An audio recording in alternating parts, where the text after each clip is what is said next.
அன்பான சகோதரன் சகோதரிகளே, இந்திய முதல் வாசகமானது விடுதலை பயண நூலிலிருந்து எடுக்கப்பட்டுள்ளது. இந்த வாசகத்தின் முன்னிலையை சற்று சிந்திப்போம். சிந்திப்பதற்கு முதல்ல எனக்கு இன்றைக்கு ஆவியானவர் இந்த வாசகத்தை பற்றி ஒரு சின்ன ஒரு பாட்டின கருத்தை தந்திருக்கார். பாட்டின் அடியில் அது என்னன்னு சொன்னால், செய்த நன்மை நினைக்கணும், நன்றியோடு துடிக்கணும், சொல்லித்தாரும் ஆவியானவரே. இந்த வார்த்தை எனக்கு நான் எழுந்தேன் ஆவியானவர் தந்தேன். அப்போ பாருங்க, இந்த வாசகத்தில் என்ன சொல்லுதுன்னு சொன்னால், துன்பங்கள் வரும் பொழுது நாம் பெற்றுக்கொண்ட பழைய நன்மைகளையும் மறந்து விடுகிறோம். இது மனித சுபாவம். ஆனால் கடவுளோ பாறையை பிளந்து தண்ணீர் பெருக்கெடுத்து ஓடும் அளவுக்கு அற்புதங்களால் நம்மை இன்றும் வழிநடத்தி வருகிறார்.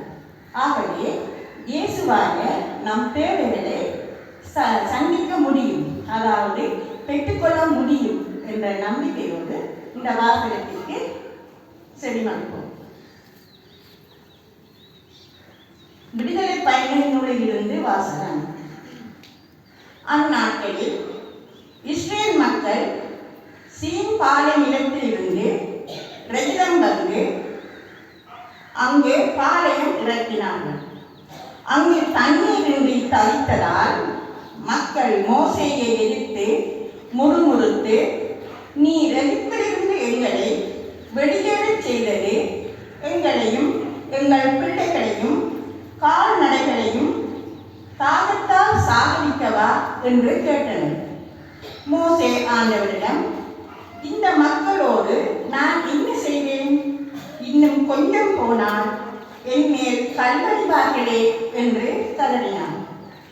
ஆண்டவர் மோசேயிடம், இஸ்ரேல் தலைவர்கள் சிலரை உன்னோடு அழைத்துக் கொண்டு மக்கள் முன் செல்.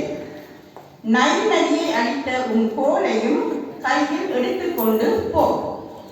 இதோ நான் அங்கே ஒரேவில் உள்ள பாறையில் உனக்கு முன் நிற்பேன்.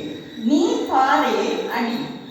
மக்கள் குடிக்க அதிலிருந்து தண்ணீர் புறப்படும் என்றார். இஸ்ரேல் தலைவர்கள் காண மோசே அவ்வாறு செய்தார். இஸ்ரேல் மக்கள் அங்கு பாராடியதாலும் ஆண்டவர் நம்மோடு இருக்கிறாரா இல்லையா என்று சோதித்ததாலும் அவ்விடம் மாசா என்றும் மெரிபா என்றும் பெயரிட்டு அழைக்கப்பட்டது. ஆண்டவர் வழங்கும் அருள்வாக்கு. இறைவனுக்கு நன்றி.